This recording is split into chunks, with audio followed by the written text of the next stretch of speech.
Silakan Pak Sabto untuk dimulai. Baik, terima kasih Bapak Ibu. Jadi pagi hari ini yang luar biasa, kita semua bisa berkumpul, kita bersyukur semua sehat ya. Semoga seterusnya demikian. Tentunya untuk Bapak Ibu yang sering ikut, saya sendiri sampai nggak enak nih kok saya terus nih yang jadi presenter nih. Nanti minggu depan atau hari Jumat nanti Dokter Iswan ya, gantian ya. Ini yang ditunggu-tunggu selalu Pak Sabto nih ya, Senior Health Advisor ini. Silakan Pak Sabto. Ya nanti ada juga Bu Marta, nanti bisa nanti. Jadi Bapak Ibu mudah-mudahan jangan bosan ya. Makanya ini saya cepet-cepet aja, saya langsung berbagi layar supaya nggak bosan ini.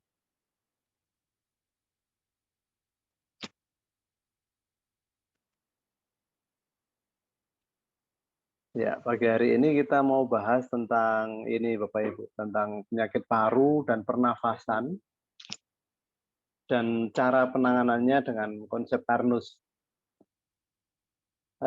Pada waktu awal membuat slide ini, kita sedikit ragu ya.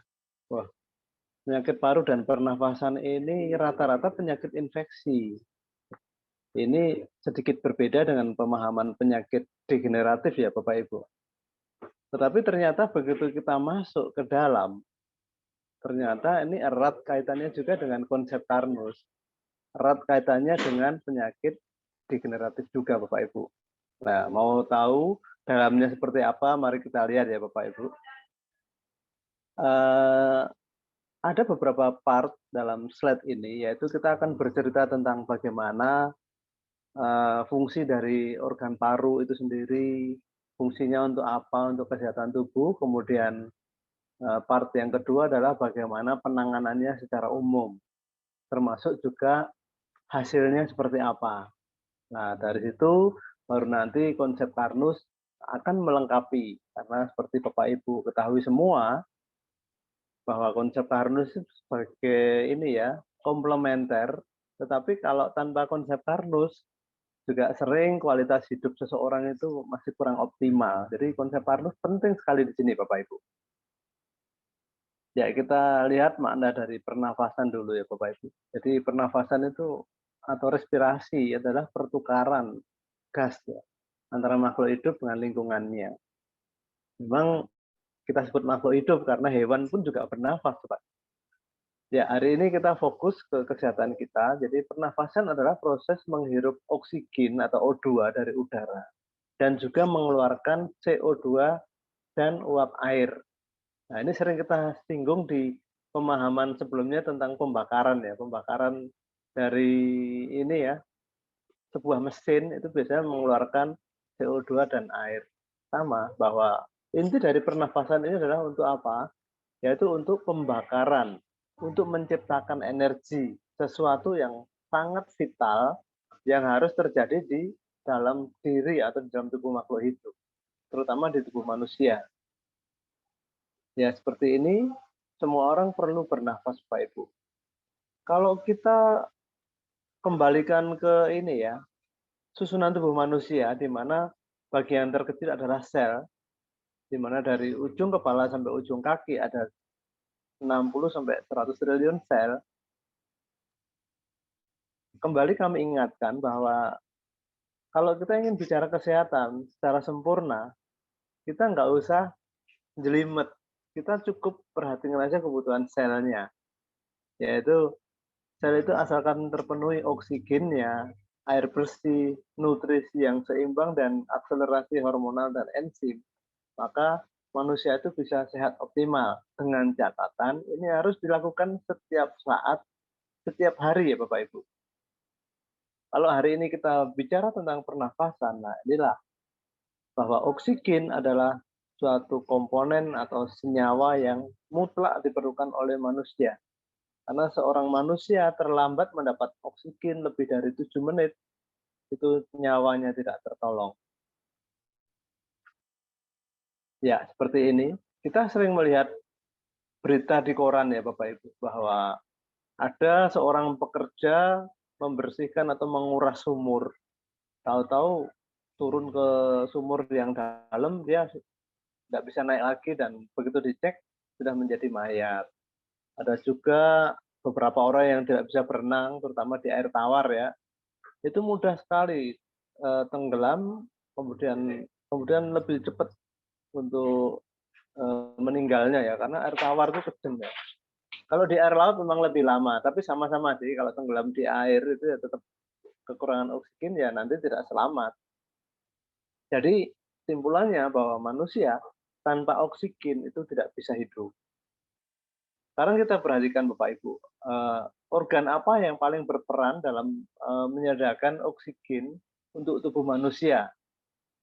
Kalau dalam konsep Karnus kita bicara tingkat sel. Jadi yang menyediakan oksigen untuk sel adalah paru-paru ya, seperti ini bagiannya, paru-paru. Jadi ada paru-paru kanan, paru-paru kiri, kemudian, bagian-bagiannya ada trakea, ada bronkus, ada alveolus, dan sebagainya. Jadi paru-paru itu merupakan organ penting ya, karena salah satu tugasnya adalah untuk bernafas. Kalau nggak ada paru-paru kita nggak bisa narik oksigen, nggak bisa mengeluarkan. Demikian juga di dalam paru-paru juga sudah dilengkapi oleh Sang Maha Pencipta itu dengan beberapa alveolus ya. Di sini ternyata ada peristiwa dua ya di dalam tubuh kita ada dua peristiwa. Yang pertama pernafasan eksternal, yaitu pertukaran oksigen dan karbon dioksida antara darah di dalam jaringan alveolus di paru.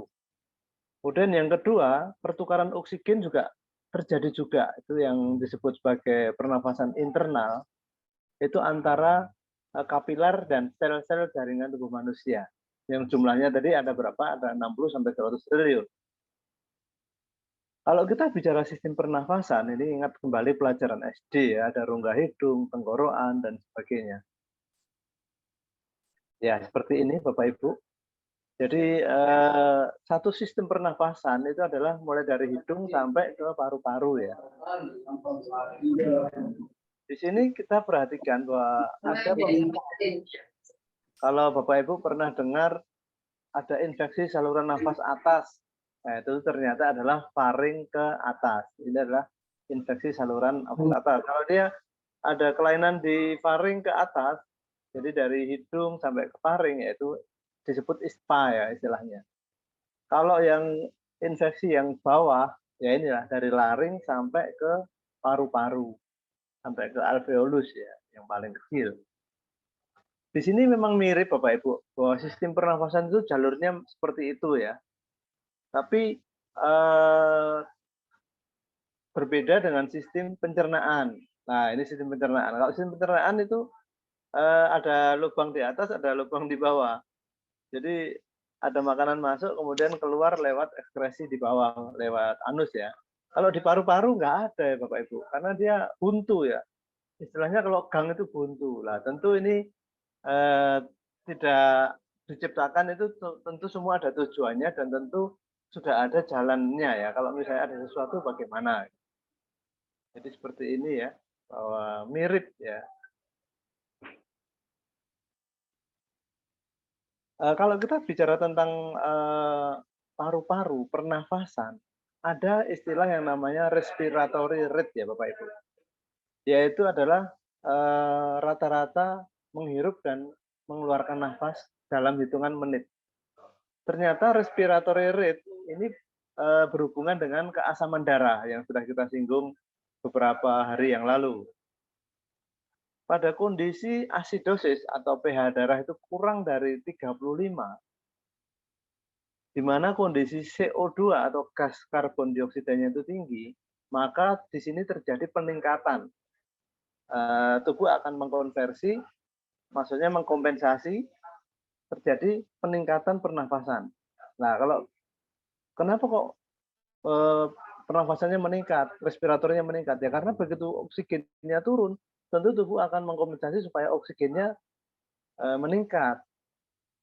Jadi pada waktu CO2 naik, ini pasti oksigennya turun.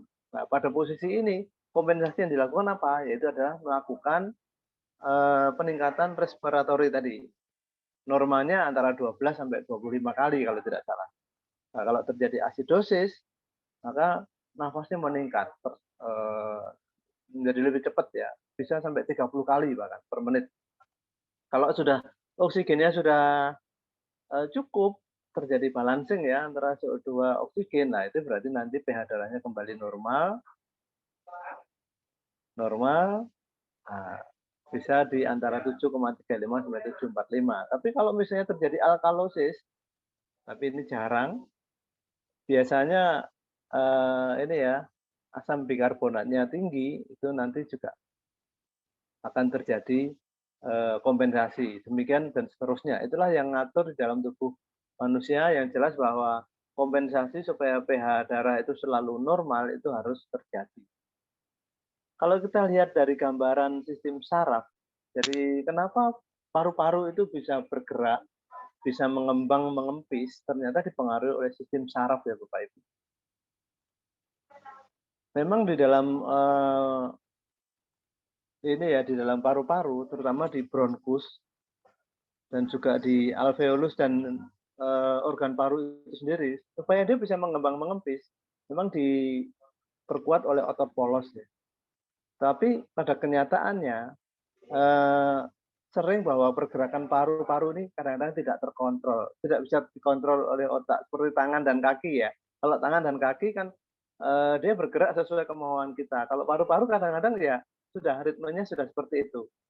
Yang jelas pada waktu, eee, disengaja untuk menahan nafas itu paling lama adalah sekitar, ini ya, sekitar saya agak lupa, nanti ada di belakang itu. Jadi ada masanya. Dalam waktu sekian detik, sekitar 50 detik ya, itu bisa disengaja untuk ditahan ya. Dan di sini sistem saraf yang mengontrol irama pernafasan, itu dimulai dari ini dulu, dari paru-paru Bapak Ibu. Jadi begitu paru-paru itu kadar oksigennya turun, dia akan merangsang kepada saraf interkostal ke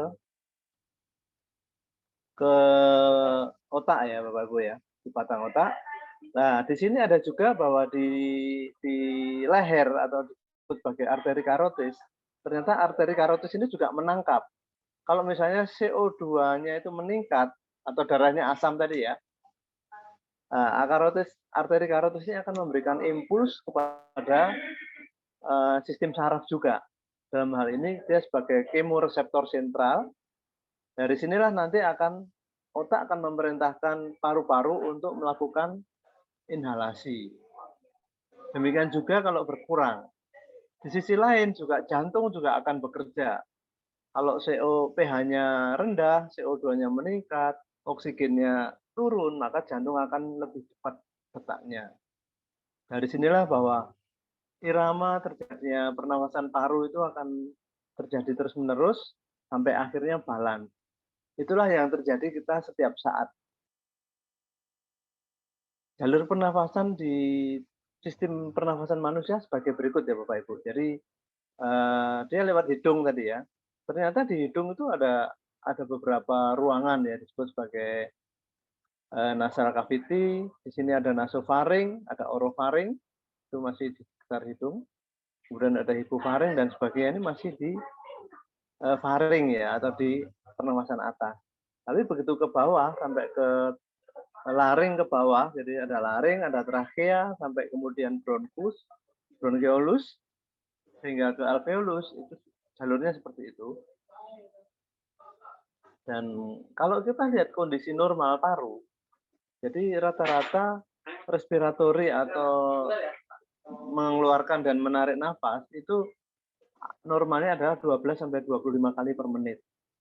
Kemudian bagaimana hubungannya oksigen yang masuk ke dalam tubuh, hubungannya dengan darah, itu, disebut sebagai saturasi oksigen, itu nilai normalnya adalah, lebih besar dari 95%.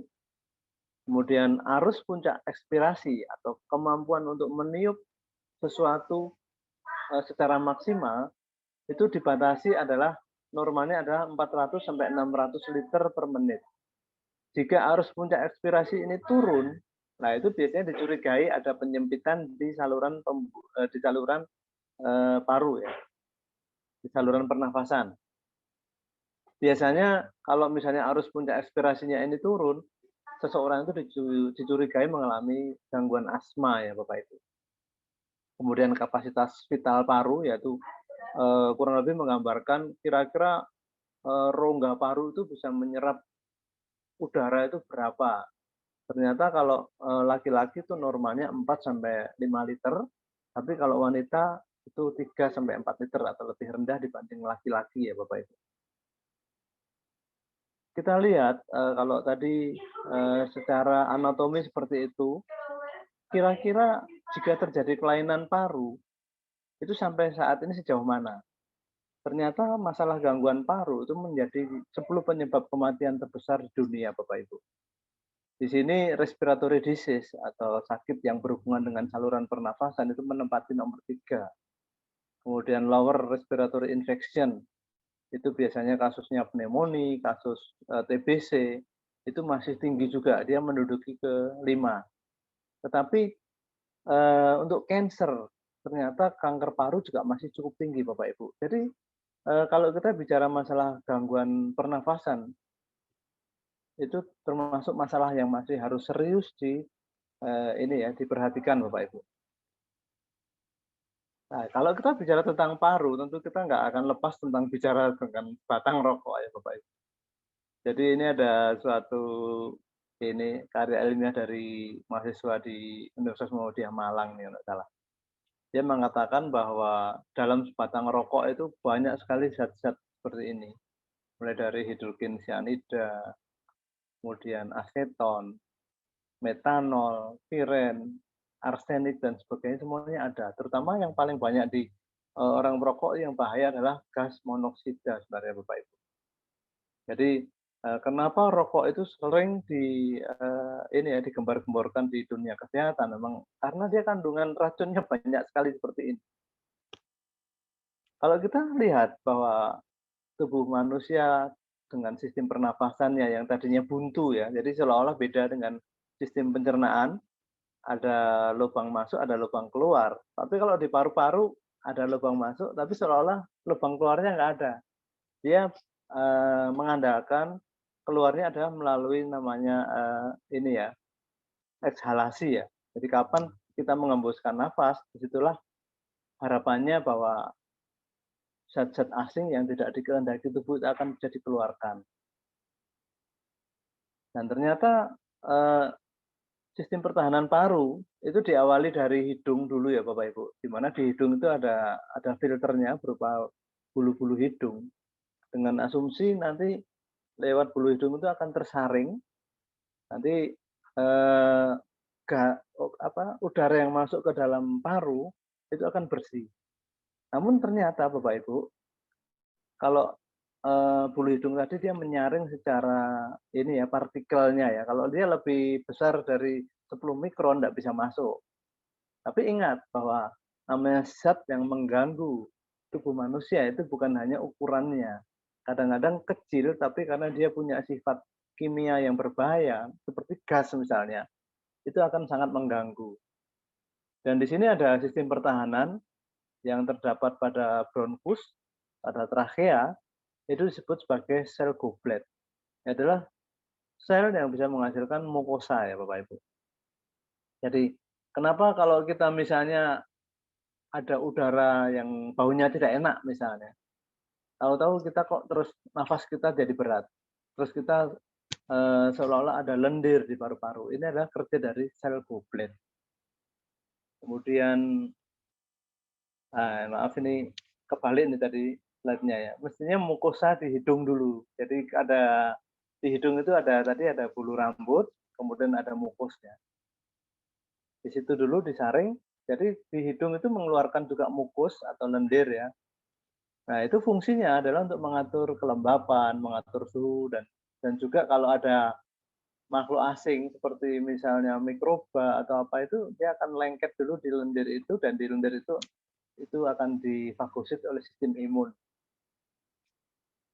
Ya, seperti ini bahwa mekanisme sistem pertahanan paru itu sedemikian rumit ya Bapak Ibu. Bapak Ibu bisa lihat di kotak paling kanan pada gambar penampang pada bronkus, ini susunannya sangat rumit.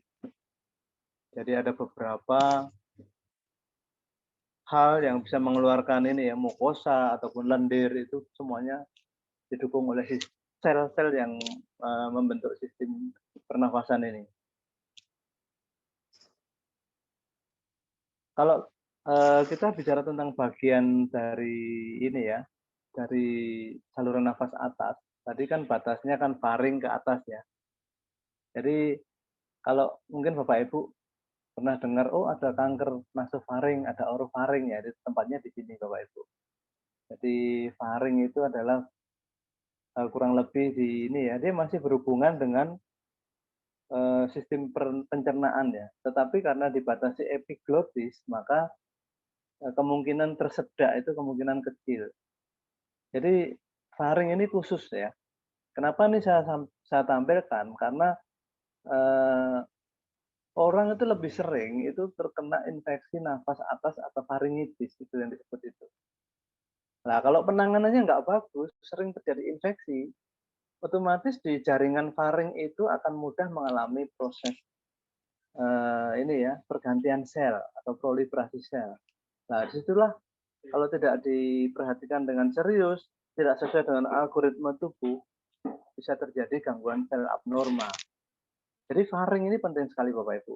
Maka Bapak Ibu nggak heran kalau banyak orang sering terkena ini ya, karena faring ini masih jadi satu antara saluran pernafasan dan saluran pencernaan.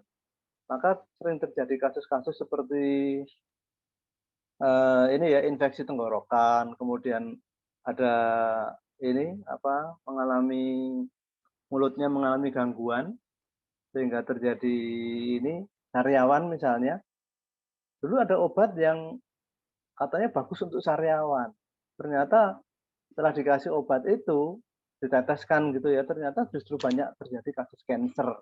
Nah, dari situlah konsep Karnus ini ternyata juga harus tampil, harus hadir pada penanganan-penanganan yang berhubungan dengan saluran pernafasan, Bapak Ibu. Ya, ini sama seperti tadi. Jadi bagian sistem pernafasan itu ada hidung, tenggorokan, dan sebagainya. Kalau kita lihat jenis-jenis gangguan sistem pernafasan, ini ada istilahnya rata-rata diakhiri dengan is ya. Sinusitis itu radang pada sinus, faringitis radang pada faring, tonsilitis dan sebagainya. Tapi ada yang tidak berakhiran is ya. Ini ada asma, ada PPOK, ada emfisema, kemudian ada edema paru, kanker paru, ya itu bedanya di situ. Jadi kenapa itu saya sebut Bapak Ibu bahwa biasanya kalau yang berakhiran dengan is itu adalah radang. Dia disebabkan karena kasus infeksi. Maka Bapak Ibu yang ikut bergabung di konsul Karnus Telegram, kalau ada yang menanyakan infeksi sinusitis, apakah itu berkolusis atau pneumonia ya, pneumonia ini agak beda ya. Pneumonia itu juga awalnya dari bronkitis sebenarnya. Tapi kemudian dia masuk ke alveolus sehingga akhirnya terjadi semacam ini ya, paru-parunya itu dipenuhi air itu efek dari bronkitis itu nanti akhirnya menjadi pneumonia yang sangat berbahaya. Bedanya di situ. Jadi kalau misalnya ada infeksi yang berakhiran dengan is, itu harus diobati dulu dengan antibiotik. Nah, di sini kita harus ke dokter tentunya Bapak Ibu. Dan kenapa kok harus ke dokter? Karena antibiotik yang digunakan pada kasus-kasus infeksi pernafasan itu harus tepat. Kalau dia tidak tepat, nanti berbahaya Bapak Ibu, bahwa infeksinya tidak teratasi, kemudian kumannya ini menjadi lebih resisten ya istilahnya. Nah, itu harus kita harus konsultasi ke dokter. Di sisi lain bahwa kasus-kasus infeksi ini akan muncul, kenapa kok sering muncul? Karena sistem pernafasan ini tidak bekerja sesuai dengan algoritma. Nah, ini akan muncul sehingga kenapa kok terjadi infeksi? Awal mulanya adalah karena adanya gangguan metabolik dulu. Seperti itu. Dan penanganannya pun apa? Rata-rata penanganan umum pada kasus gangguan saluran pernafasan itu masih fokus diberikan obat, Bapak Ibu. Contohnya jika terjadi infeksi, kalau ini sih konsep Karus setuju ya. Jadi kalau ada infeksi atau adanya kuman asing yang masuk ke dalam tubuh, ya kuman itu harus dieradikasi atau dibunuh dengan antibiotik. Tapi harus dengan pengawasan dokter yang ini ya. Kemudian ada yang kurang tepat, kami rasa kurang pas, yaitu setelah kuman itu dibunuh, ada beberapa hal yang harus dimanipulasi. Misalnya efek terjadinya batuk, efek terjadinya panas, efek terjadinya banyaknya mukosa atau lendir, itu biasanya dipaksa oleh obat supaya dia berkurang ya. Dampak batuknya, dampak panasnya, dampak lendirnya supaya berkurang. Sebenarnya ini kurang tepat Bapak Ibu. Karena apa? Baik panas, lendir, dan sebagainya tadi yang kami sebut, itu sebenarnya adalah sebagai mekanisme pertahanan untuk menciptakan supaya tubuh itu bisa menciptakan ketahanan yang mandiri. Kasus yang kedua yang sering kita temui adalah kasus asma. Asma ini eh, kebanyakan bukan penyakit infeksi ya, tetapi karena penyakit alergi ataupun karena autoimun biasanya.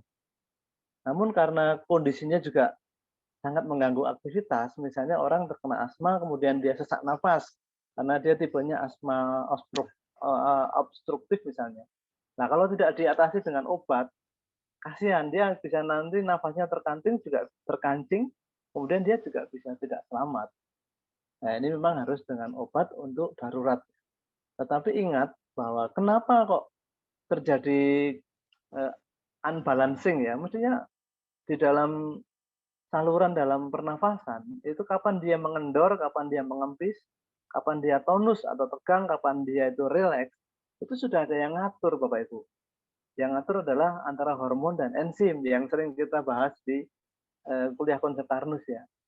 Nah kalau hormon dan enzimnya nih kinerjanya nggak benar, ya pasti akan jadi masalah. Kalau memang terjadi masalah dan sangat mengganggu aktivitas, ya memang terpaksa harus menggunakan obat. Tetapi kalau digunakan seumur hidup, ya nanti lama-lama akan terjadi kerusakan ya sistem. Akhirnya terjadi multifunction system di organ itu kurang baik. Kemudian yang autoimun, demikian juga autoimun, biasanya autoimun dikatakan tidak ada obatnya, tapi hanya dikasih obat yang menghilangkan gejala, dan ternyata obat-obat yang menghilangkan gejala baik pada kasus infeksi, asma maupun autoimun, itu rata-rata efeknya kurang baik ke tubuh manusia, Bapak Ibu. Kenapa? Karena obat itu adalah bukan makanan manusia ya. Memang penting, tapi pada situasi darurat saja. Apalagi kalau sudah terkena cancer, waduh, ini sudah sepertinya hidup itu tinggal beberapa langkah. Ya. Bapak Ibu sekalian, kita melihat bahwa di luar seperti itu pengobatan paru, pengobatan pengobatan gangguan sistem pernafasan ya. Rata-rata obat-obatnya itu mengganggu lambung Bapak Ibu. Seperti obat-obat golongan steroid kayak kalmetason, dexamethasone. Kemudian Bapak Ibu perhatikan kalau orang yang kena sakit gangguan pernafasan pasti akan mendapatkan juga NSAID seperti golongan ibuprofen, kemudian golongan ketoprofen, asam mefenamat, semuanya mengganggu lambung Bapak Ibu. Dan kalau lambungnya terganggu pasti metabolisme kacau. Kalau metabolismenya kacau atau terjadi gangguan metabolik, sudah kita tekan kontrak. Disinilah Bapak Ibu bahwa sekali lagi konsep Karnus harus hadir pada penanganan gangguan pernafasan. Kita kembali lihat bagaimana dengan data cancer ya di Indonesia. Ternyata bahwa di Indonesia untuk laki-laki kanker paru-paru itu menempati peringkat yang paling tinggi. Kalau pada wanita peringkat tertinggi adalah ditempati oleh kanker payudara. Ya seperti ini. Ya, ini adalah PR kita bersama, jangan sampai ya. Jadi sekali lagi Bapak Ibu saya ulangi bahwa obat-obatan sangat mutlak diperlukan untuk penanganan kasus-kasus kelainan sistem pernafasan ya, atau gangguan sistem pernafasan. Tetapi sayangnya beberapa obat-obatan itu rata-rata menyebabkan iritasi lambung, kemudian, misalnya, kemudian kerusakan liver. Itu sering saya lihat pada pengobatan kasus, TBC ya, di mana pasiennya harus 6 bulan konsumsi antibiotik, itu livernya seperti apa, pasti akan menurun. Nah, kalau tidak dilakukan suatu tindakan nanti livernya rusak, terjadi sirosis hepatitis. Kemudian yang ketiga, tentu juga ada efek ke ginjal dan terjadi juga kerusakan pada jaringan paru itu sendiri. Kenapa? Karena baik dari obat-obatan yang mempunyai efek samping, eee, iritatif ya, juga efek dari si kuman atau infeksi penyakitnya itu sendiri menyebabkan kerusakan paru. Nah, ini harus, segera dilakukan regenerasi, harus direkonstruksi ulang. Supaya apa? Kapasitas volume oksigennya tidak berkurang. Kemudian yang keempat, yang kelima, maaf keempat, kondisi kesehatan orang yang mengalami gangguan sistem pernafasan biasanya tidak optimal. Itu pada orang dewasa. Kalau pada anak-anak, biasanya tingkat pertumbuhannya terhambat. Ya, demikian juga, akan mengganggu sistem-sistem yang lainnya Bapak Ibu. Karena dalam pemahaman konsep Karnus, semua sistem di dalam tubuh itu semua serba terkait. Kalau sistem pernafasannya terganggu, pasti sistem yang lainnya akan terganggu juga. Bapak Ibu, kalau tadi kita bicara tentang penanganan umum, bagaimana penanganan gangguan paru dengan konsep Karnus? Sekali lagi kami ulangi bahwa manusia sebagai makhluk ciptaan yang paling mulia di dunia ini oleh Sang Maha Pencipta sudah difitrahkan ya bahwa manusia itu sekali lagi fiturnya terbatas. Kalau ada hewan bisa berenang di dalam air, manusia nggak bisa. Kalau ada tumbuh-tumbuhan yang bisa lama berada di terik sinar matahari ya, karena tumbuh-tumbuhan memerlukan sinar matahari untuk proses fotosintesis, manusia nggak bisa. Artinya apa? Dari gambaran ini kita harus tahu diri Bapak Ibu, bahwa manusia fiturnya itu berbeda.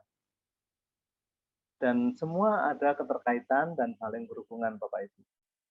Di sini yang kami tekankan adalah sekali lagi bahwa manusia mempunyai keterbatasan dan tentunya manusia membutuhkan sesuatu sesuai dengan fiturnya, terutama adalah dalam hal asupan ya. Tadi kita sampaikan bahwa dari 60 sampai 100 triliun sel-sel manusia itu memerlukan oksigen, kemudian memerlukan air, memerlukan nutrisi. Ya, tiga-tiganya harus dipenuhi. Tetapi sebaiknya air, oksigen, dan nutrisi adalah sesuai dengan kapasitasnya manusia. Seperti itu. Dan kalau kita bicara tentang kesehatan secara konsep Karnus sangat memudahkan kita semua. Bagaimana kita ingin hidup sehat optimal, yaitu gampang. Yang penting peliharalah selnya. Kenapa? Karena menurut foundernya konsep Karnus, Pak Iwan Beni Purwowidodo, dikatakan bahwa manusia yang sehat adalah manusia yang semua selnya dapat makan. Itu sangat simpel, tetapi dampaknya luar biasa Bapak Ibu. Di sini kami singgung sekali lagi Bapak Ibu bahwa sebelum kita membahas tentang solusi dengan konsep Karnus, sekali lagi bahwa akibat lambung yang penanganannya salah, maka akan berdampak kepada penyakit-penyakit di sebelah kanan ini. Yang saya kasih warna merah adalah gangguan sistem, kanker, autoimun, penurunan imun, dan sebagainya. Ini yang erat kaitannya dengan kondisi di saluran pernafasan ya Bapak. Meskipun juga saling terkait seperti itu, dan Tuhan sudah menciptakan suatu sistem yang luar biasa di dalam tubuh manusia yang disebut sebagai hukum pertahanan tubuh manusia seperti yang dikatakan oleh Bapak Iwan Beni. Kita lihat pada gambar ini adalah misalnya suatu saat di dalam tubuh kita kemasukan suatu mikroba, zat asing ataupun virus, maka tubuh sudah melakukan suatu aktivitas, yaitu dia akan mengeluarkan namanya PMPS, dia membaca, kemudian dia akan menyuruh sel T ya. Sel T ini akan merangsang sel imun untuk untuk mengeluarkan DHMPS, interferon, dan histamin. Nah, di sini akan terjadi rangkaian. Demikian juga sel B. Jadi sistem pertahanan manusia itu dipegang oleh sistem imun, dalam hal ini adalah sel T dan sel B ya. Kalau sel B dia mengeluarkan makrofag, makrofagnya akan memfagosit atau memakan makhluk-makhluk asing yang dicurigai masuk ke dalam tubuh manusia. Memang paru-paru itu adalah salah satu pintu yang cukup rawan ya Bapak Ibu ya. Karena sekarang ini banyak sekali senyawa-senyawa yang sangat kecil atau partikel yang kecil begitu masuk ke dalam tubuh, mungkin lewat kulit masih bisa ditahan oleh kulit, lewat makanan masih bisa dipilih-pilih ya makanan mana makanannya yang baik dan tidak baik. Tetapi untuk yang lewat udara ini yang memang sulit. Makanya dengan adanya limfosit, adanya sel T dan sel B, ini semua bisa diatasi. Di mana mekanisme cukup rumit seperti ini Bapak Ibu. Di sini sekali lagi ini kita bicara tentang sel ya Bapak Ibu. Kalau tadi kita bicara bahwa manusia yang sehat yang penting selnya bisa makan. Di sini kita bicara tentang pertahanan tubuh manusia. Yang penting sel pada limfosit, pada sistem imun pada sel darah putih itu kalau misalnya dia benar, komponennya benar, maka dia akan bisa menyelenggarakan sistem imunnya dengan optimal. Dan sebenarnya kalau seperti ini terjadi, manusia sulit ya untuk sakit ya. Paling dia sakit-sakitnya ringan-ringan aja. Dan konsep Carnus dalam penanganan masalah gangguan pernafasan selalu menekankan bahwa lambung itu adalah hal yang sangat penting.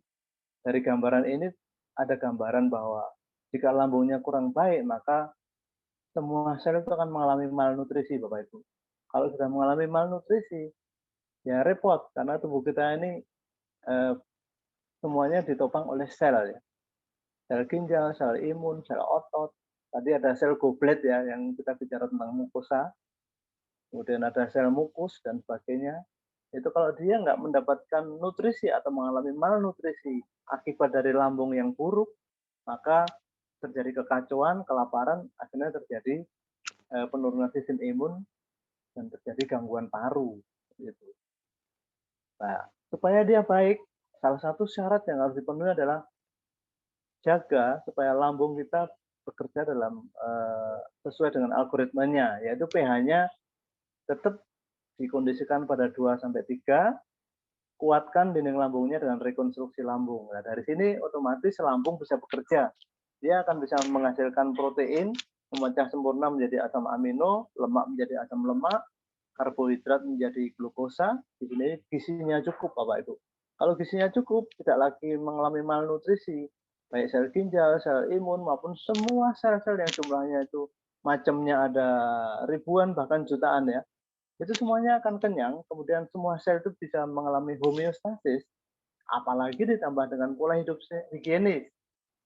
Misalnya pola hidup higienis itu kita perhatikan bagaimana sirkulasi ruangan, bagaimana ketersediaan oksigen di ruangan, bersih atau tidak, lembab atau tidak, itu adalah pola hidup higienis. Kalau itu dikombinasikan dengan pola konsep Carnus seperti ini, maka sel-selnya pun akan sangat sehat dan paru-paru kita sehat.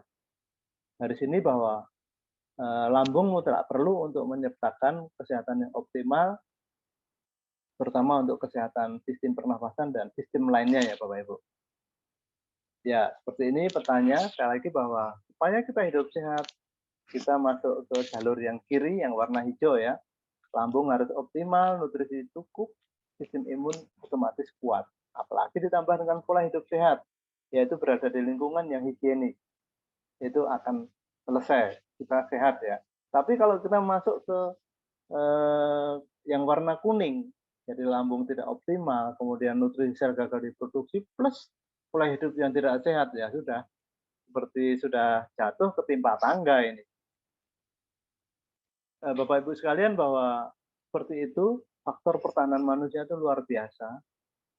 Jadi tetap bahwa supaya sistem imun di dalam tubuh kita yang sudah disematkan oleh Sang Maha Pencipta demikian hebat, demikian dahsyat, itu bisa bekerja dengan optimal. Mohon lambung kita selalu diposisikan dalam posisi yang bekerja sesuai dengan algoritma kesehatan, yaitu pH-nya di antara 2 dan 3, kemudian dinding lambungnya harus kuat. Kalau seperti itu maka limfosit T maupun limfosit B maupun natural killer akan bekerja dengan baik. Monosit, eosinofil, basophil, neutrofil, semua akan tersedia dengan baik dan optimal ya. Kalau seperti ini, apalagi kalau tubuh sistemnya sudah bekerja baik, nanti ada sistem otofagi dan sebagainya, maka seseorang itu bisa sehat optimal. Tidak ada lagi pembahasan, oh ada sakit gangguan pernafasan. Kalau sebelumnya sudah sakit, misalnya ya dengan antibiotik dulu sesuai dengan anjuran dokter, kemudian dilanjutkan dengan konsep Karnus, nanti akan bisa seperti ini, kesehatan kita bisa sehat secara mandiri, tidak tergantung obat, Bapak Ibu. Jadi seperti itu Bapak Ibu, bahwa sebaiknya kalau kita mengobati suatu kasus penyakit, jangan bicara hanya pada satu kasus. Misalnya penyakit paru, penyakit pernafasan, hanya mengobati sakit parunya. Tetapi efek-efek yang lain seperti hiperkolesterol, kemudian aterosklerosis, stroke, diabetes itu nggak ikut selesai. Di sini Bapak Ibu, saya berikan kabar baik bahwa seperti ini jangan lagi diterapkan ya. Pengobatan yang baik sebaiknya dikombinasi dengan konsep Karnus. Kenapa? Karena dengan konsep Karnus kita bicara kepada sumber masalah penyakit, kita bicara kepada kemandirian tubuh untuk menciptakan situasi yang stabil, situasi yang homeostasis. Kalau seperti ini bisa kita lakukan, maka selain paru-parunya sehat, maka semuanya pun juga akan teratasi. Seperti ini adalah idaman kita dan tentu kita berharap bisa sehat hingga lanjut usia. Seperti itu Bapak Ibu. Jadi Bapak Ibu, kesimpulan dari apa yang kami sampaikan tadi, bagaimana konsep Karnus dalam menjaga kesehatan paru, ada 9 ya, kami selalu pakai 9 kunci ya. Yang pertama adalah edukasi sistem metabolisme yang optimal itu seperti apa. Itu dengan konsep Karnus ya. Memang konsep Karnus selalu mengajarkan bagaimana melakukan menjaga tubuh supaya bisa melakukan metabolisme secara optimal. Itu yang pertama. Yang kedua, tetap bahwa gizi itu penting. Karena komponen yang membuat semua prasarana di dalam tubuh kita ini baik, itu tergantung dari gizi dan pengolahannya. Dalam hal ini perhatikanlah jumlah dan jenis, dan jadwal makan itu harus selalu diperhatikan. Dan yang ketiga, kalau misalnya gizinya sudah bagus, baik jumlah, jenis, dan jadwal, kalau lambungnya bermasalah itu juga percuma. Maka yang ketiga, kita tekankan lambung harus selalu direkonstruksi. Artinya bahwa dalam keadaan sakit atau tidak, kita harus berpikiran, lambung kita ini ada nggak suatu tindakan yang sifatnya merekonstruksi lambung? Atau jangan-jangan justru tindakan kita sehari-hari ini merusak lambung. Nah ini sering kita nggak sadar. Misalnya orang makan sesuai dengan seleranya. Saya sukanya yang pedas, sukanya yang ini ya, yang panas. Itu jangan sampai. Maka dengan rekonstruksi lambung, kalau ada rezeki lebih, sisihkan untuk menambahkan makanan tambahan berupa agi sereal. Ya. Dan yang keempat, kalau misalnya sakit, ya kesehatan seseorang itu kan dinamis ya Bapak Ibu, bisa naik turun, kadang-kadang terjadi infeksi misalnya, ya kita semua nggak ingin. Tentunya kalau seperti itu kita harus bertindak cepat. Kalau ada infeksi, berikanlah antibiotik, kita ke dokter. Tapi ingat bahwa obat-obat itu bukan sebagai makanan ya, itu diperlukan hanya dalam situasi darurat. Dan yang kelima, olahraga teratur dan terukur. Dan yang keenam, istirahat itu juga mutlak. Kemudian cukup paparan sinar matahari pagi untuk meningkatkan apa? Ternyata bahwa dengan ketersediaan vitamin D yang cukup dalam tubuh kita, vitamin D itu adalah kunci supaya sel kita melalui mitokondria bisa menghasilkan energi secara optimal. Jadi selain poin kedua, ketiga, Jadi pemberian gizi, kemudian rekonstruksi lambung, kalau vitamin D-nya kurang itu juga akan ini ya, tidak sesuai dengan sasaran. Karena kalau lambungnya bagus, jumlah macam gizinya cukup, vitamin D-nya kurang. Kalau di mitokondria tidak terjadi pembakaran dari asetil-CoA menjadi ATP, menjadi energi, maka nggak bisa. Nah, di sini kuncinya adalah ternyata vitamin D. Jadi paparan sinar matahari pagi itu penting sekali, Bapak Ibu. Dan yang ketujuh, tetap perhatikan masalah ekskresi, yaitu baik BAB, BAK, maupun kadang-kadang juga berkeringat dengan olahraga tadi ya, itu penting. Dan yang kedelapan tentu manusia sehat itu juga dipengaruhi oleh pikiran, karena pikiran yang suasana stres positif itu akan membuat keseimbangan hormon dan enzim di dalam tubuh kita ini bekerja dengan baik. Dari sini sistem imun juga akan meningkat optimal. Dan yang terakhir, yang kesembilan adalah tentu kalau kita sadar bahwa manusia itu mempunyai keterbatasan, kita lemah, kita tentu mohon doa untuk supaya yang ingin tetap sehat dan juga kalau sakit segera ada kesembuhan. Itulah kunci-kunci kesehatan paru menurut konsep Karnus, Bapak Ibu.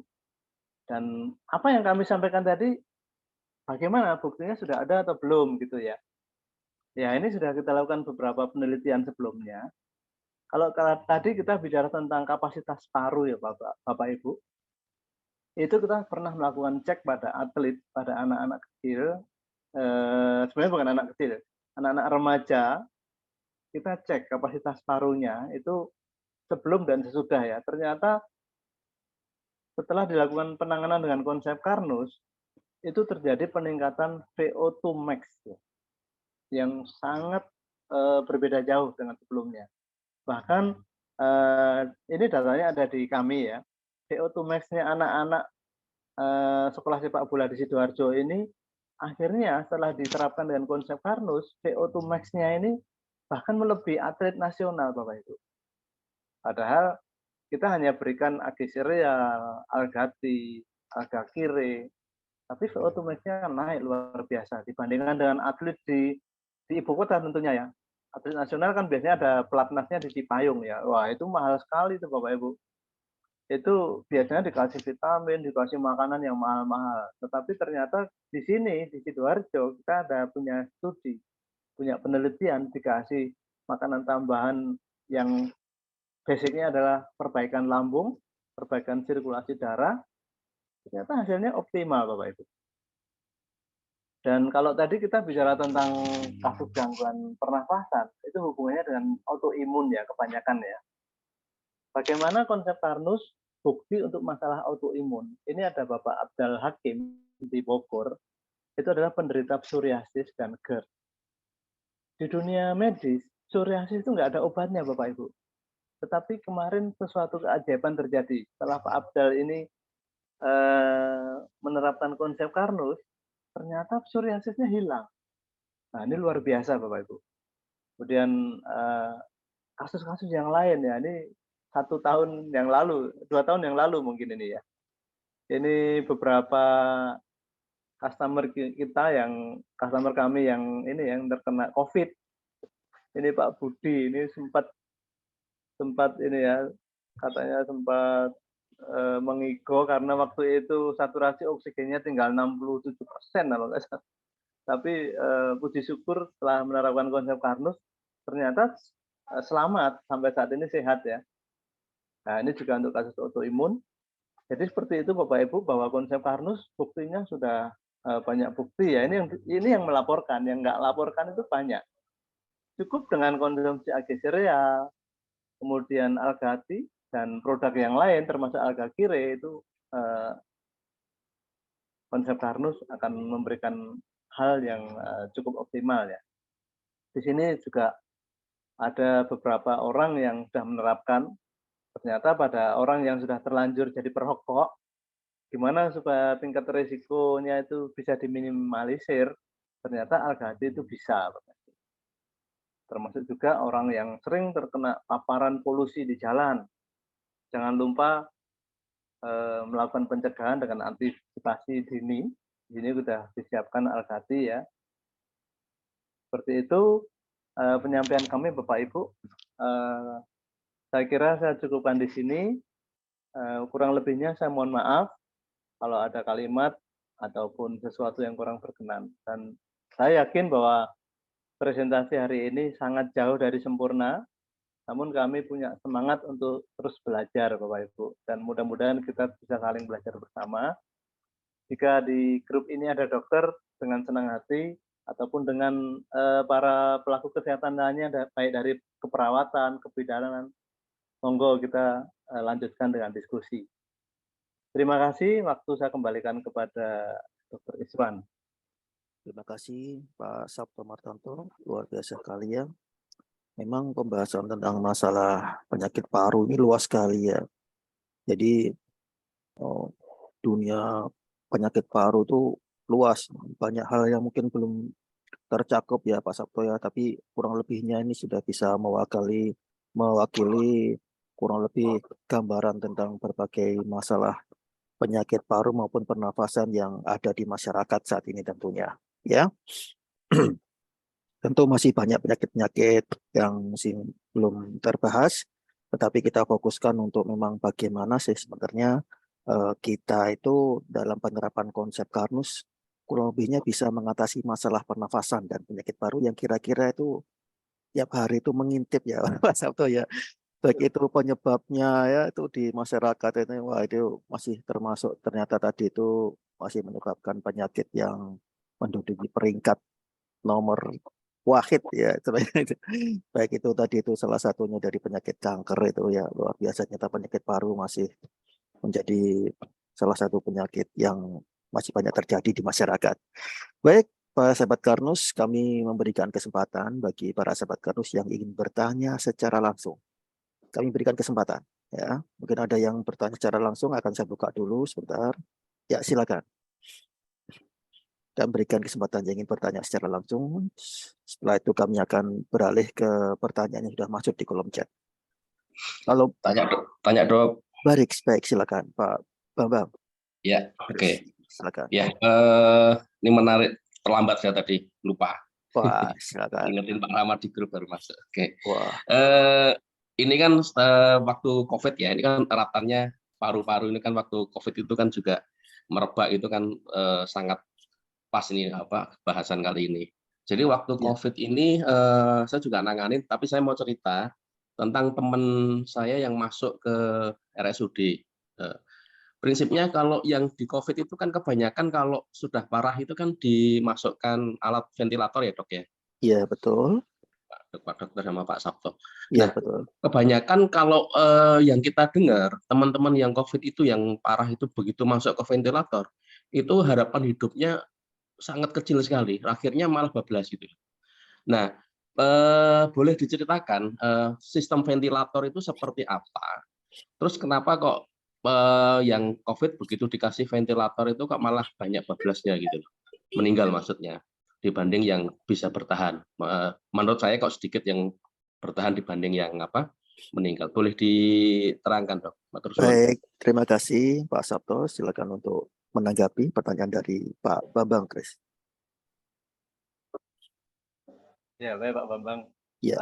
Saya mau jawab pokoknya aja ya. Sebenarnya ini kalau kita bahas ke sistem pertahanan tubuh yang presentasinya Pak Iwan itu menarik sekali. Itu ada limfosit T, ada sel B, sel T, dan sebagainya tadi ya. Di situ pembahasannya sebenarnya. Di sini yang kita tekankan adalah pada orang yang sudah dikasih ventilator. Pemasangan ventilator itu menyebabkan iritasi Pak pada ini ya, pada laring ya, sampai ke bronkusnya. Nah, biasanya di dunia medis kalau ada iritasi itu pasti dikasih steroid.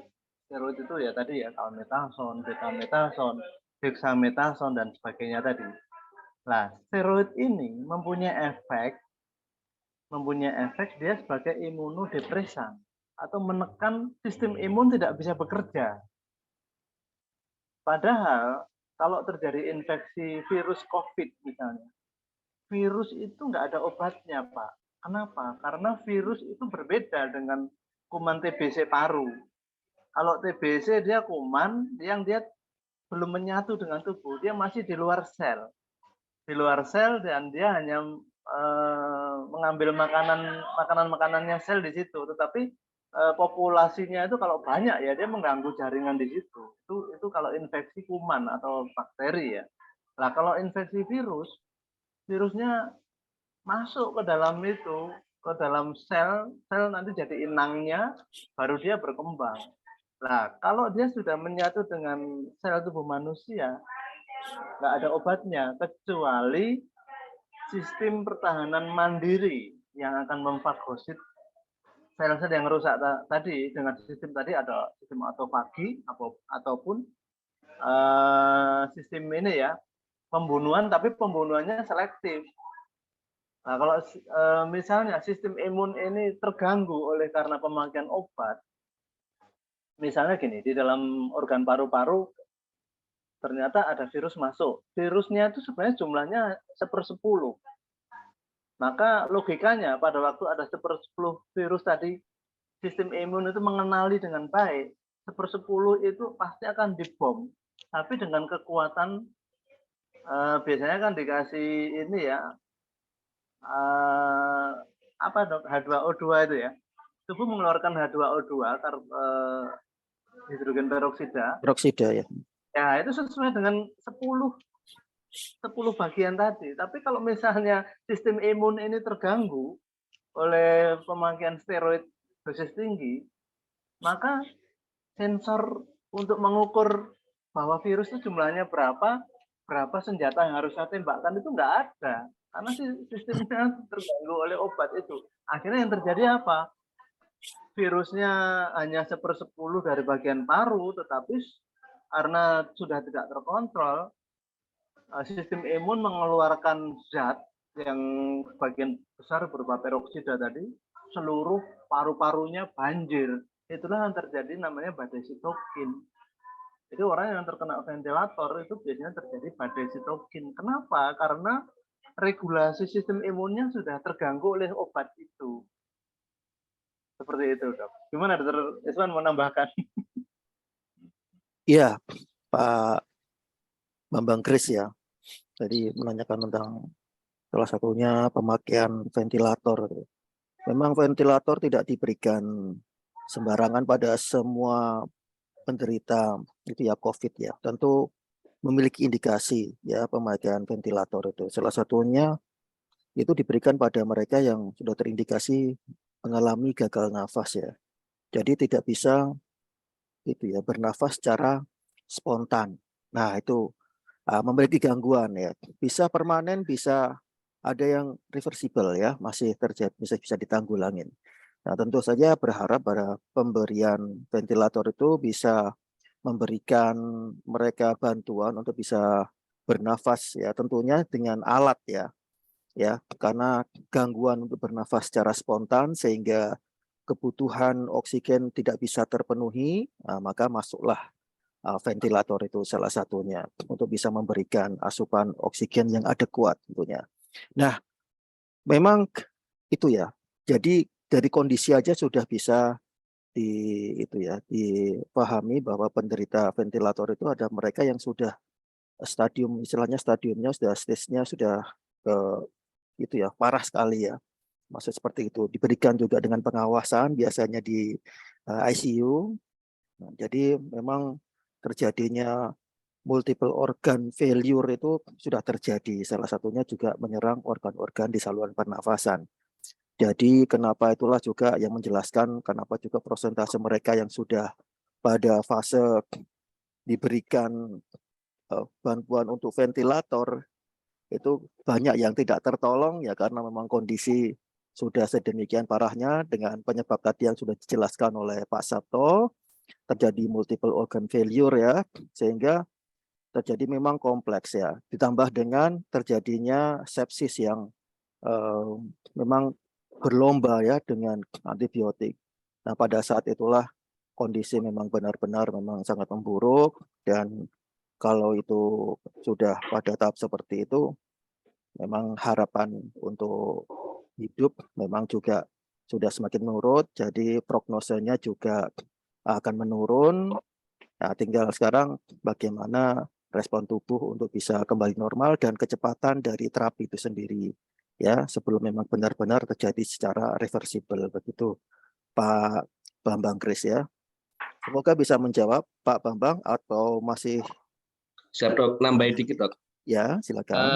Oke, untuk yang masalah metabolic syndrome-nya langsung bisa dipahami dengan baik dok. Mhm. Maksud saya tanya juga satu lagi. Ya, siap. Untuk kasus COVID itu kan lendirnya itu kan menutupnya sampai ke tingkat alveolus paru ya. Jadi tingkatnya lebih dalam Betul, lagi ya. betul, betul, Nah, betul.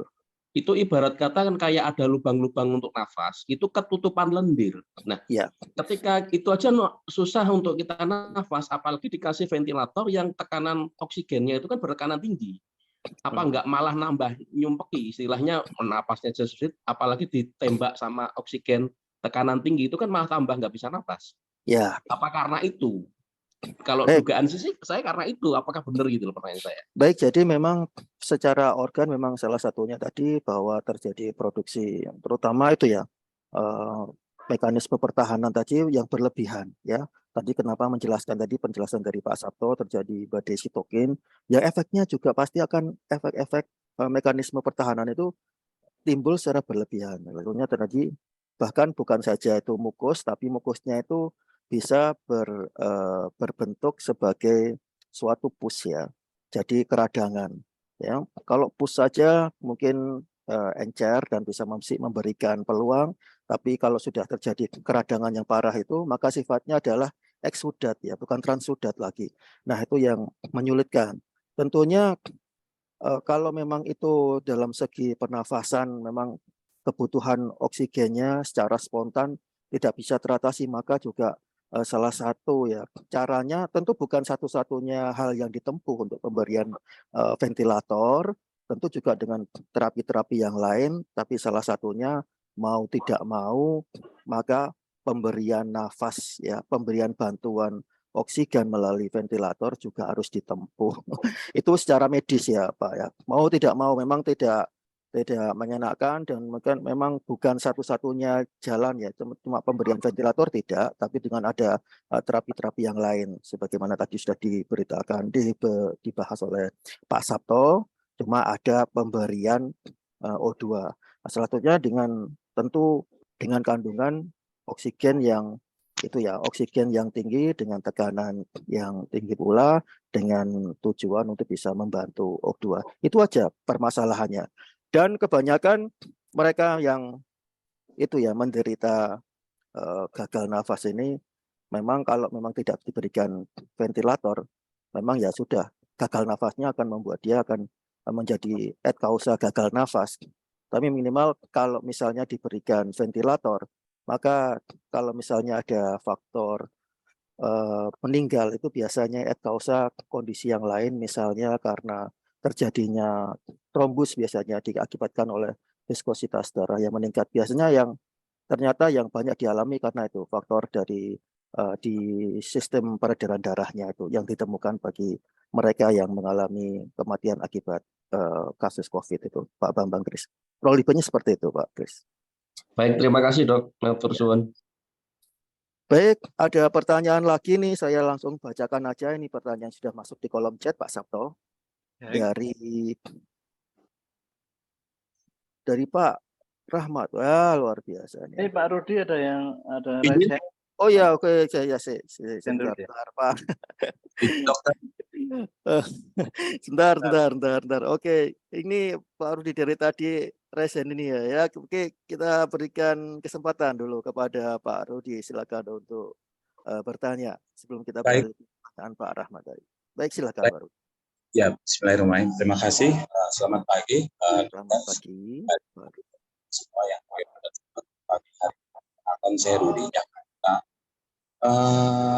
Kondisi yang saya alami saat ini, saya kondisi masih saya, di mana anak saya usia 16 tahun, kondisi fisik sehat dan tidak ada riwayat penyakit apapun, tapi tanggal 14 Agustus 2020 dia mengalami sesak nafas habis pulang main basket. Nah, terus dibawa ke dokter mengatakan waktu dia meludah katanya ada darah. tapi kata dokter ada infeksi di tenggorokannya, iritasi antibiotik. Nah, selang 2 hari itu anfal nafasnya lebih sesak lagi. Akhirnya saya bawa ke rumah sakit di daerah Depok dan dokter mengatakan ada cairan di paru-parunya. Tapi baru diduga ada COVID karena sudah ada semacam kabut putih. Nah, ternyata diduga setelah di hasil bukan COVID, bukan TBC, tapi darah semuanya darah. Nah, waktu di malam itu, jadi sempat 2 malam di rumah sakit, karena di rumah sakit tidak bisa menggunakan operasi minor, akhirnya kita pindahkan ke rumah sakit Polri. Dan malam itu juga, Sabtu malam jam 11 ditindakan, disedot cairannya berupa darah dengan sejumlah sekitar 850 cc sampai 90 cc, dan cairannya darah semua. Dan saya tidak habis pikir, anak saya tidak pernah sakit apapun dan pemain basket, fitness, sehat walafiat, tiba-tiba ada cairan darah yang kumpul di paru-paru. Nah, di situ beberapa hari terus memberikan oksigen, dan saya tetap agak sulit bernafas, dan tetap cairannya disedot, dan selalu cairan itu berproduksi. Nah, informasi dokter mengatakan katanya ada darah. Nah, kalau saya tanya ini TBC atau apa? Kalau TBC nggak seperti mohon maaf deh, kata dokter. Mohon maaf suaranya kurang jelas ini Pak Rudi ya. Apakah Oke. ini cuma saya aja atau yang lain juga mendengarkan kurang jelas? Jelas suara saya? Suara saya jelas? Suara Ya, saya jelas? Oke, baik. Putus-putus ya. Saya sambil di jalan, dokter. Oh Ya, ya, makanya baik. kurang jelas Pak. Ya. Ya, jadi waktu diindikasikan dokter mengatakan bahwa diduga ada kanker paru-paru. Saya kaget, saya sampai teriak, saya nangis, saya sedih.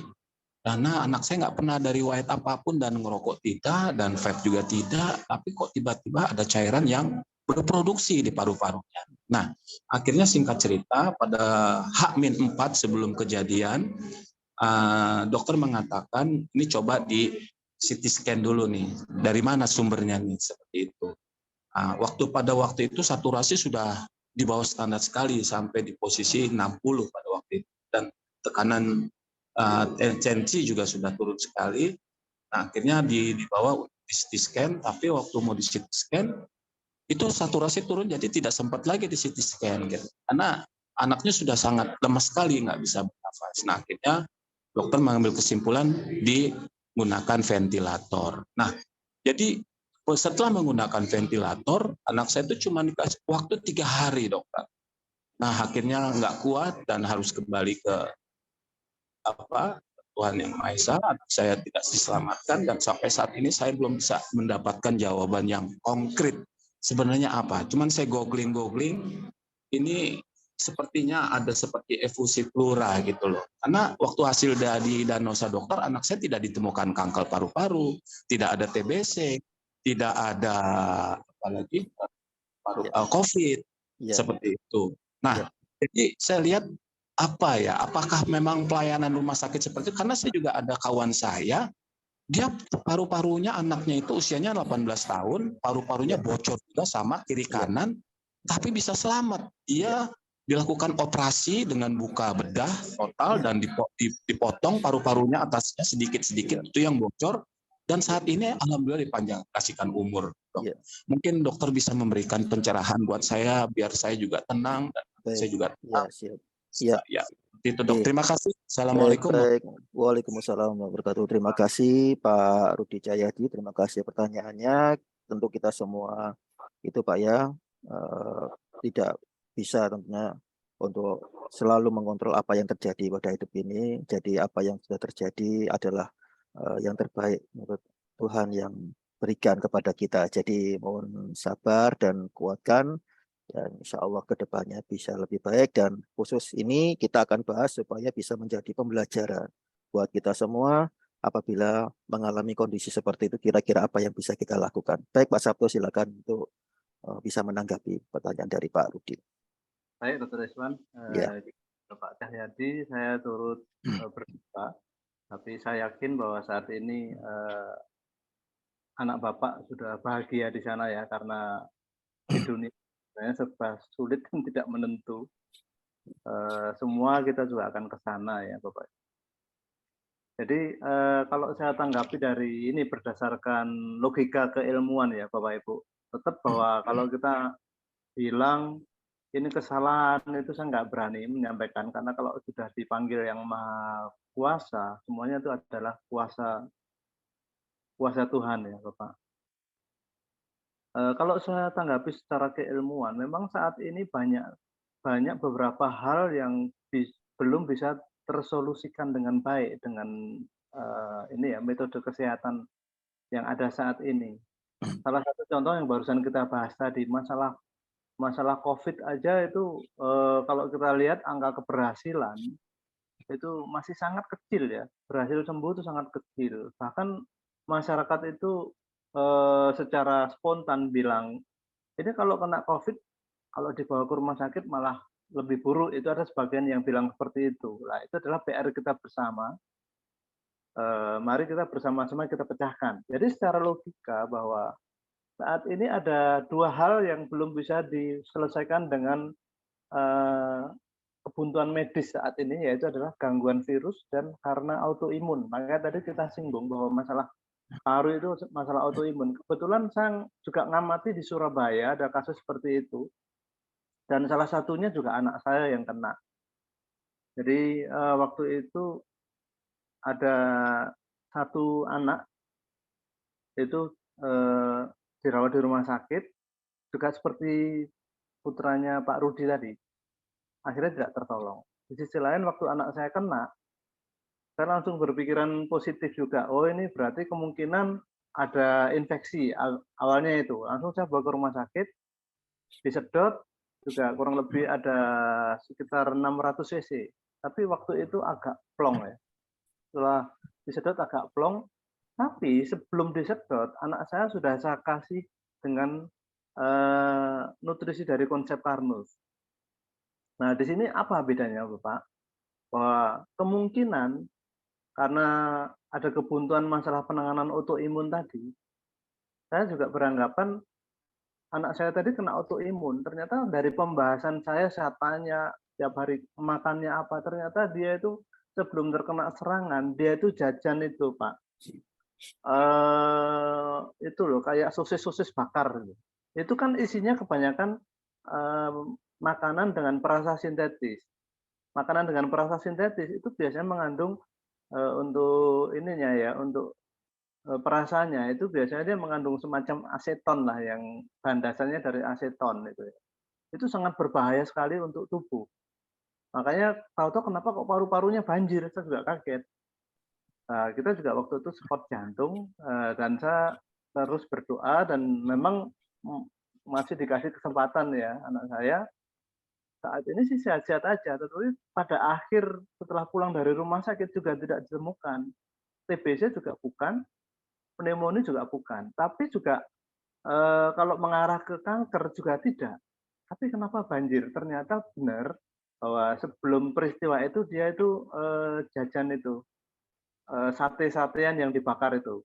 Ya dari situ saya lakukan antisipasi bahwa ke depan jangan. Tetapi sampai sekarang saya berikan minuman nutrisi yang isinya algati itu, Bapak. Ternyata algati itu cepat ya kalau ada zat-zat yang mirip logam, misalnya kalau atau mungkin zat yang dianggap tubuh itu bukan makanan manusia, sama algati itu segera ditangkap. Seperti itu. Jadi kemungkinan kalau secara keilmuan kemungkinan itu masalah autoimun, kemungkinan memang pada orang kasus autoimun awalnya itu sehat dan ternyata mendadak. Nah, untuk penanganan autoimun tadi pada slide-slide sebelumnya tadi, yaitu apa?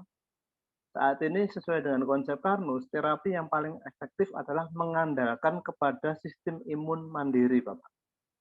Tetapi kalau misalnya ada zat asing yang masuk, terutama zat yang bukan makanan manusia, biasanya zat itu mengandung logam ya, mirip logam atau mengandung logam seperti golongan Pb, golongan merkuri, golongan Fe dan sebagainya, itu segera ditangkap dengan algati. Itu pengalaman yang saya alami seperti itu. Itu Dr. Iswan jawaban saya. Baik, Pak Sabto, jawabannya memang itu Pak ya, kasus seperti yang dialami Pak Rudi ini memang jamak sekali ya terjadi di masyarakat ya. Memang seperti ini kadang-kadang yang sebelumnya sehat gitu Pak ya, tiba-tiba menderita sakit dan langsung tiba-tiba meninggal. Jadi menimbulkan pertanyaan kepada dari pihak keluarga, sebenarnya penyakit apa? Apalagi itu ditunjang dengan misalnya dari pihak rumah sakit tidak memberikan penjelasan secara terbuka dan sejelas-jelasnya tentang kondisi seperti itu. Itu seringkali bisa menimbulkan kesalahpahaman kepada masyarakat ya. Memang kondisi seperti itu bisa saja menimpa siapa saja, terjadi pada siapa saja ya. Memang salah satunya ya kita tadi seperti dibahas oleh Pak Sabto, ada apa yang memang kita harus mawas diri, berusaha untuk sebaik-baiknya untuk bisa melindungi tubuh kita, keluarga kita juga dari apapun yang kira-kira menjadi pemicu daripada kondisi sesuatu yang apalagi yang sifatnya mendadak tadi ya, yang disampaikan oleh Pak Sabto tadi yang seperti kasusnya Pak Rudi ya, mendadak istilahnya gitu.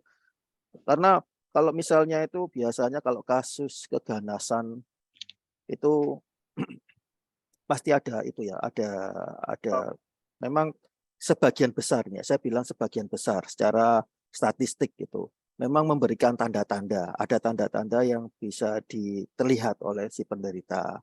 Ya, misalnya tanda-tanda, misalnya kalau di organ paru pastilah apa segala sesuatu yang berhubungan dengan fungsi daripada organ paru itu pasti akan terganggu dan itu kan bisa memberikan gejala. Kemudian misalnya efek lain apa? Misalnya penurunan berat badan yang sangat signifikan dalam waktu yang singkat seperti gitu ya. Nah, tapi bisa saja itu kita temukan mendadak ya, tiba-tiba stadiumnya sudah terminal, sebelumnya tidak memberikan gejala. Nah, pada waktu sudah ditemukan sampai akhirnya meninggal itu durasi waktunya juga mepet ya, istilahnya nggak terlalu panjang. Itu juga memungkinkan seperti itu ya. Jadi kalau kasus tadi itu ada darah semacamnya, lalu efusi pleura, bisa apa saja, Pak. Jadi itu menjadi kesadaran bagi kita semua untuk juga bisa bertanya yang sejelas-jelasnya tentang kondisi apapun yang menimpa baik itu keluarga atau siapapun yang sedang di rumah sakit. Memang kondisi apa saja bisa. Efusi pleura, ya bisa. Tapi kalau darah, jarang itu biasa kalau darah itu biasanya terjadi hemotoraks ya.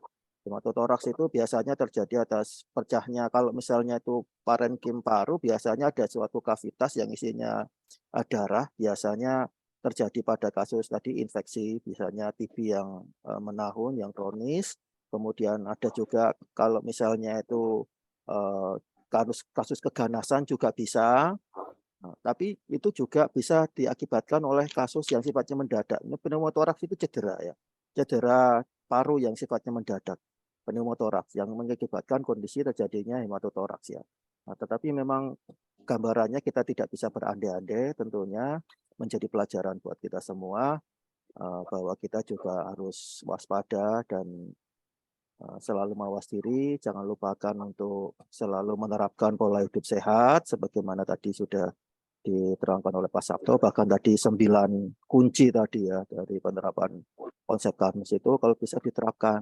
Nah, salah satunya juga bisa melindungi semua organ tubuh kita, metabolisme tubuh kita, terutama juga salah satu sistem yang paling penting bagi tubuh kita yaitu sistem respirasi atau pernafasan. Semoga itu ya kasus seperti ini tidak terjadi lagi dan terulang bagi kita semua dan kedepannya kita bisa lebih baik dan bisa melindungi baik diri kita maupun keluarga kita dari kondisi semacam ini tentunya. Baik Pak Rudi, terima kasih atas pertanyaan. Semoga bisa memberikan sedikit ya pencerahan dan juga sedikit menghibur meskipun tidak bisa itu ya mengganti ya itu apa namanya kehadiran Ananda, tetapi kami harapkan bisa sedikit mengobati dari perasaan Pak Rudi. Ya, baik Pak Sabto, kita beralih ke pertanyaan dari Pak Rahmat ya. Ya. Sebelum Pak Rahmat ini ada dari Pak Terry ya. Mohon maaf ya Pak Rahmat ya, ini di slide dulu nih. dari Pak Teri ya, nih pendengar kita nih. Pak Teri beliau bertanya, terapi nutrisi untuk kasus TBC bagaimana Pak Sabto ini ya? Apakah harus 6 bulan seperti di rumah sakit? Nah itu Pak Sabto silakan. Singkat saja Pak Sabto. Baik, Iya. karena konsep Parnus ini sejalan dengan ini ya, konsep Parnus sejalan dengan garis besar dari terapi medis ya, semuanya berdasarkan basic keilmuan, ilmiah. Jadi untuk pengobatan TBC karena penyebabnya adalah infeksi ya harus dieradikasi dengan antibiotik. Antibiotik itu tentunya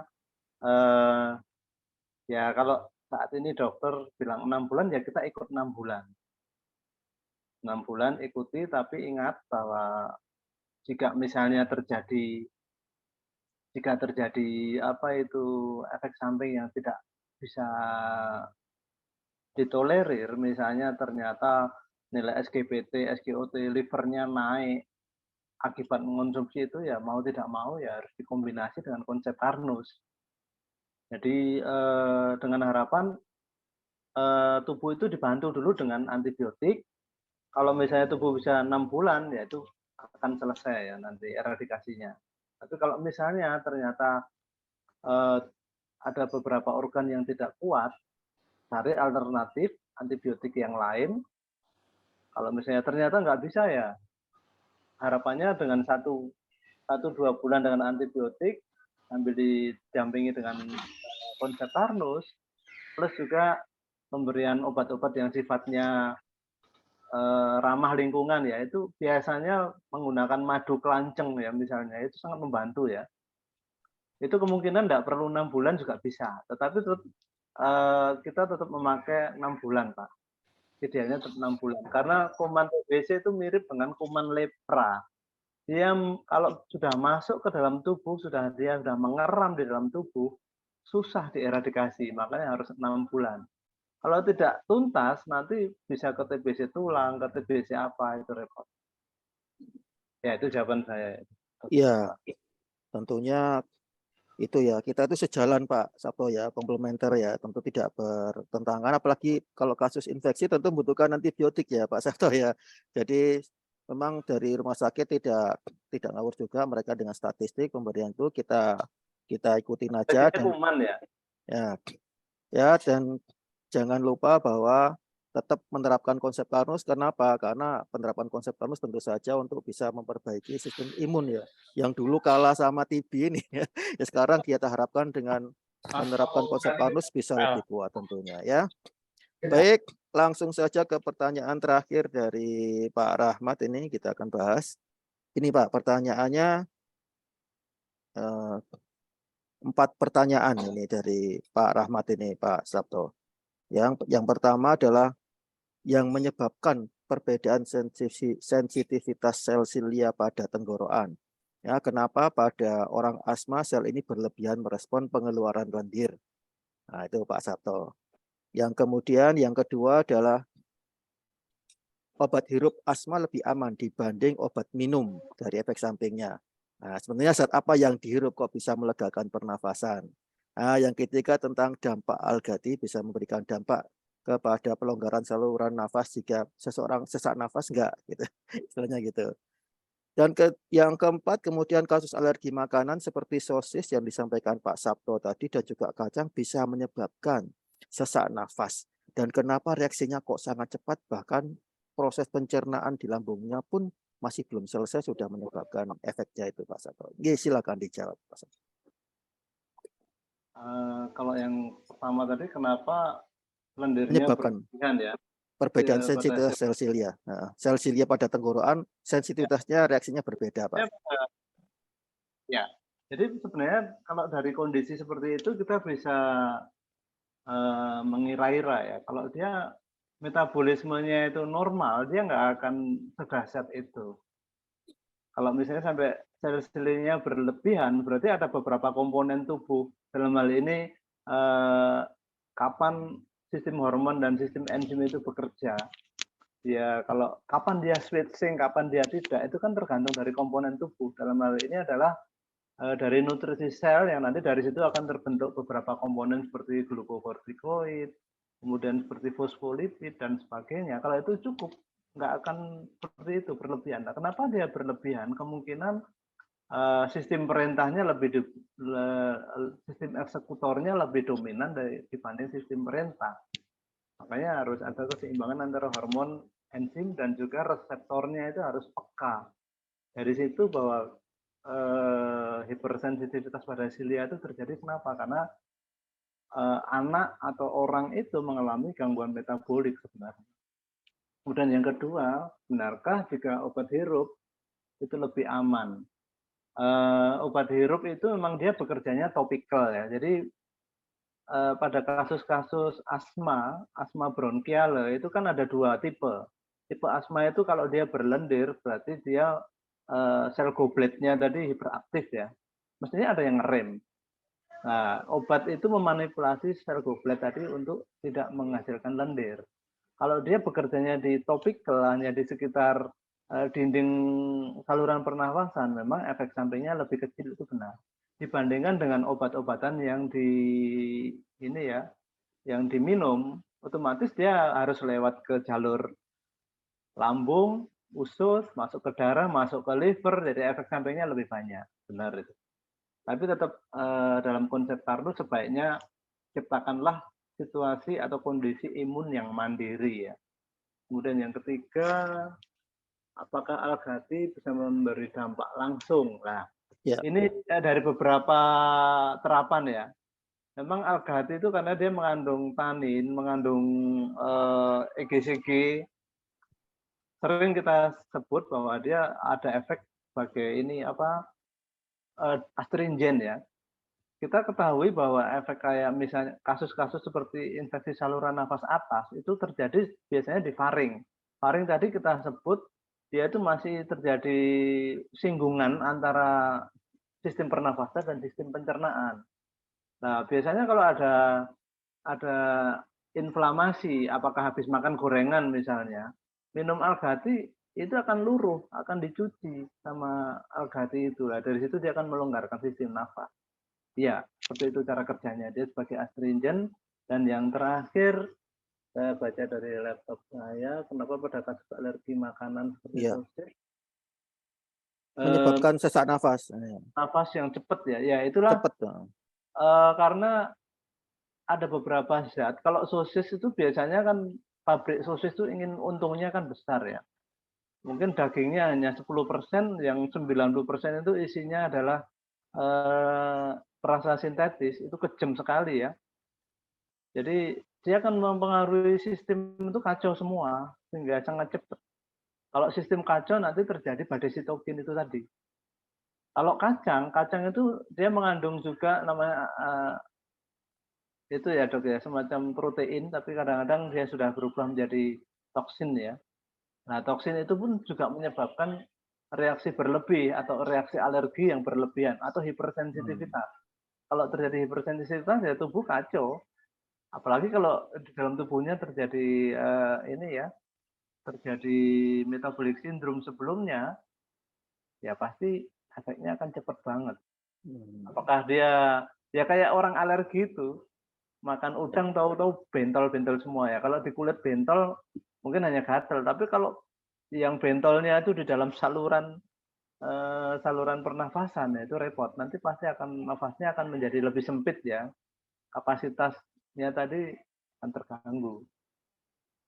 Iya itu. Dokter Evan mungkin silakan tambahkan dok. Ya, kurang lebihnya sudah terjawab ya Pak Sabto tadi. Cuma ingin menggarisbawahi maksud saya aja. Gini Pak, mungkin saya bisa menanggapi Pak. Ya silakan Pak Rahmat. Ya, tadi maksud pertanyaan saya itu kan dalam proses pencernaan itu kan sebenarnya berjalan selama kurang lebih 4 jam ya. Tapi kalau orang alergi itu kan baru saja makan itu sudah langsung bereaksi. Apakah itu memang reaksinya gara-gara sensor di lidah atau memang atau memang dia masuk dulu ke peredaran darah lebih cepat daripada makanan yang lain atau bagaimana Pak? Kok bisa seketika itu deh, baru makan sudah gatal-gatal atau baru makan langsung sesek gitu ya. Ini apa cuman pikirannya saja deh atau memang ada sensor tertentu yang di lidah yang memicu proses autoimun tadi itu bereaksi, Pak? Iya, itu kalau makanya di itu ya di faring tadi ya, di antara pertemuan antara mulut dengan ini ya, dan saluran pernafasan yang dipisahkan oleh epiglotis. Di situ tuh itu adalah gerbang pertama sistem imun, Pak. Nah, kalau misalnya ketemu dengan kacang itu kan biasanya ada yang berjamur. Dia mengandung aflatoksin biasanya ya, aflatoksin. Vaksin. Iya ya. Kemudian sosis itu karena dia mungkin sosisnya itu dibakar, kemudian dia berubah menjadi zat yang sifatnya karsinogenik. Sistem imun itu kalau orang itu memang sebelumnya sudah ada masalah metabolic syndrome, nanti dia akan terjadi ini uncontrol sistem. Nah, itu yang cepat. Jadi bukannya harus lewat makanan dulu baru ke darah, tidak. Dan oleh karena itu kan ada beberapa obat juga lewat jalur bawah lidah, misalnya obat-obat jantung itu ditaruh bawah lidah pun juga punya efek. Jadi dari situ itu sudah mulai terjadi sistem perangsangan ya. Itu mungkin gitu Dr. Iswan. Iya, Baik, terima kasih, Pak. jadi penyerapan itu Pak Rahmat ya. Jadi ada di mana-mana ya. Jadi tidak di saluran pencernaan saja, bahkan tadi seperti yang sudah disampaikan oleh Pak Sabto, ada bahkan sudah mulai di bawah lidah itu ya. Tidak itu saja, di semua bagian tubuh kita itu bisa menyerap bahan-bahan apapun dari luar ya. Bahkan kulit pun kita menyerap sesuatu ya. Kalau itu sifatnya toksin pun bisa langsung diserap oleh kulit kita. Baik kulit kita, kulit ekstremitas maupun bahkan di kulit kepala, rambut pun juga bisa menyerap langsung zat-zat yang sifatnya antigen ya asing itu. Dan bisa apabila itu zat-zat antigen itu sifatnya sesuatu yang alergen, maka bisa langsung direaksi dengan cara mekanisme itu ya, histamin itu ya. Mekanisme itu yang produksinya tentu sangat cepat sekali ya. Efeknya bisa ringan, bisa berat, bisa seketika, bisa terjeda. Nah, itu memang satu sama lain juga tidak bisa dipredik, satu sama lain berbeda.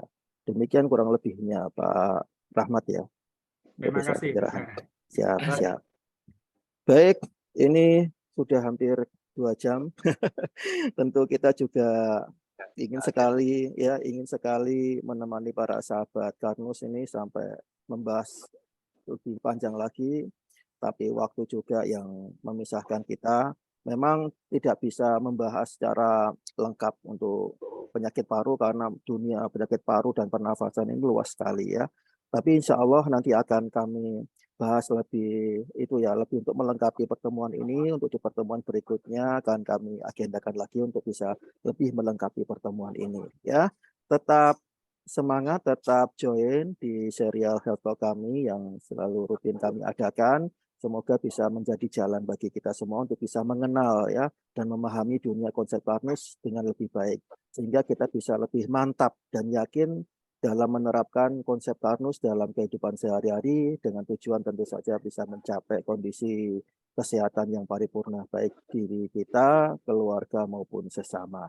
Baik, kami akhirkan perjumpaan pada pagi hari yang luar biasa ini. Tak lupa terima kasih buat semua attendance yang sudah hadir, terutama bagi narasumber kita Pak Sabto Martanto yang selalu setia. Terima kasih Pak Sabto. Sama-sama, terima kasih atas tugas kita Pak Iswan.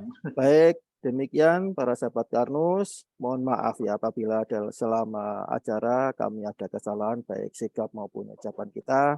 Marilah kita akhiri perjumpaan pada pagi hari ini. Semoga bisa membawa berkah buat kita semua, buat sesama terutama ya. Juga kita juga bisa memberikan manfaat buat kemanusiaan. Kita akhirkan perjumpaan ini dengan membaca hamdalah, istighfar dan doa. Alhamdulillah rabbil alamin, astaghfirullahaladzim, subhanakallah bihamdik, asyhadu an la ilaha illa anta, astaghfiruka wa atubu ilaik. Barakallahu fikum. Terima kasih atas semua yang sudah hadir. Wassalamualaikum warahmatullahi wabarakatuh. Waalaikumsalam.